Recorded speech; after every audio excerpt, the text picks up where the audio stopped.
Dažnai su kolegomis, su draugais kalbame apie tai, kad labai greitai laikas eina. Kažkaip tas laikas atrodo vis skuba, lekia ir atrodo labai sunku jį pavyti.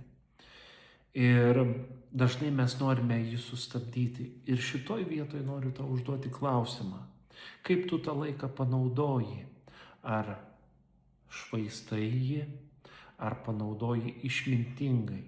Ir šitoj vietoj noriu paskaityti Senekos tokią mintį, čia užsirašęs esu. Nėra trumpesnio laiko kaip švaistimas. Laiko švaistimas. Gyvenimas trumpas tik tam, kuris jį pats trumpina. Tai pagal Seneką mes trumpinam gyvenimą, švaistydami laiką. Todėl verta pamastyti apie laiką, kaip mes jį panaudojame, ką darome, ko nedarome. Ir šiais laikais labai lengva tą laiką švaistyti. Kodėl? Todėl, kad yra daug dalykų, kurie gali mums padėti taip elgtis. Ir yra labai daug pagundų, kurie siurbia iš mūsų energiją ir siurbia laiką.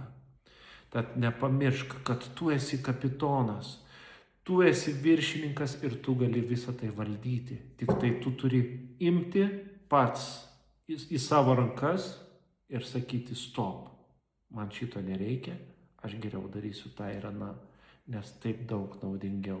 Tad ieškok išminties, apmąstyk, kas yra naudinga, o kas yra laiko švaistimas.